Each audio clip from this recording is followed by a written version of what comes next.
Hi, the topic for this video is to rationalizing the denominator.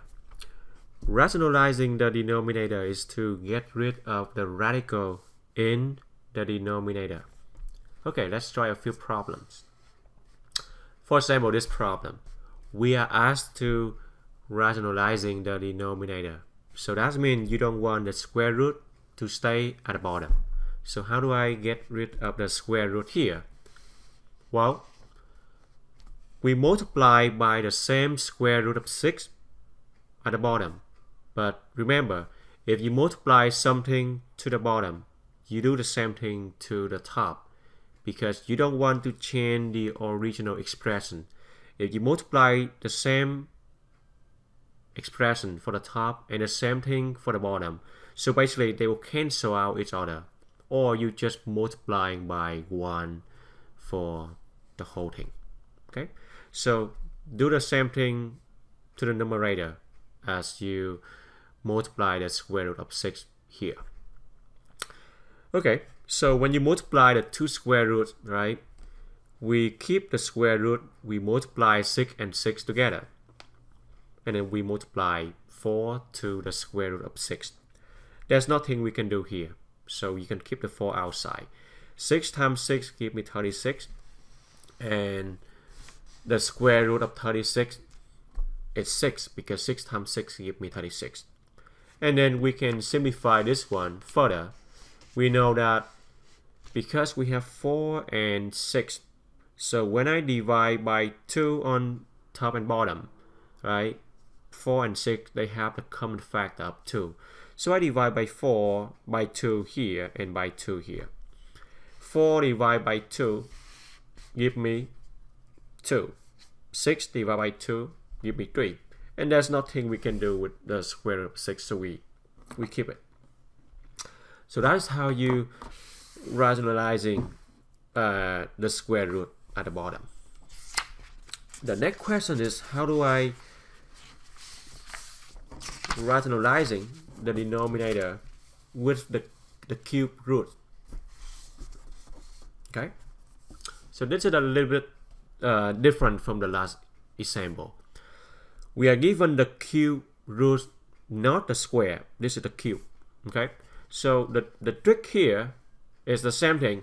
We multiply the same factor for the bottom and the same thing to the top. Now, because this is the cube root, we need the cube, the perfect cube inside in order for you to factor out or to find the perfect of the cubes.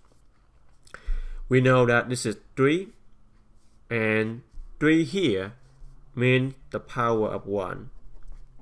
Therefore, you will need to multiply 2 more of the power of 3 in order for you to get to the cube root, so that you can get a perfect square of the inside.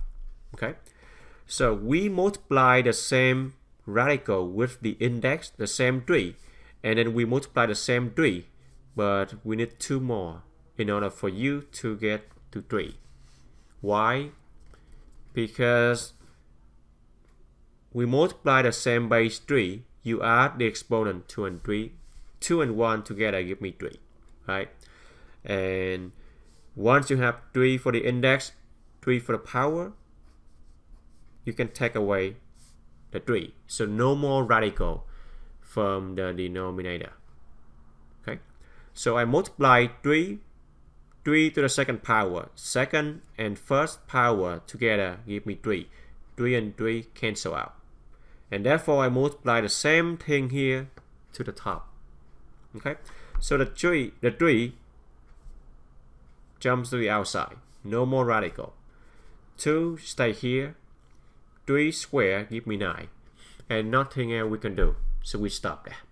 Okay, so the rule for the cube root is you multiply the same thing, the same radical with the same index, but another 2 more power comparing to the given factor, so that you can get the cube power and you can have the perfect square. Sorry, perfect cube. The last example, also about the cube roots. So you are asked to rationalize this denominator, the cube of 2 over 3a. Now, the very first step is we need to split this into the fraction, numerator, and the denominator. Okay, this is the cube. You can factor that to the top and also split that to the bottom. And then the next step, we know that this is 3a, right? This is 3a. 3a here means 3a to the first power, right? 3a to the first power. So we multiply 3a with the same radical of 3. We need 2 more power because 2 and 1 give me 3. Okay, so that's why I multiply the radical of 3, the index 3, and 3a to the second power because I need 2 more to combine with 1 to get me the perfect cube. And I multiply whatever I multiply here, I do the same thing to the top. And get what? The 1 and 2 and 1 here add together give me 3, because when you multiply them together they have the same base 3a, you add the exponent. The same thing to the top, the same radical 3 and 3, then you multiply 2 and 3a squared together under the same radical with the same index 3.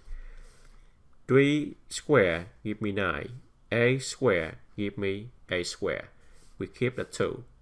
One more simplification. 9 times 2 give me 18, a squared. And then once you know that we have the perfect cube, then the 3 here will cancel with this 3. So you can take away the radical and you get 3a.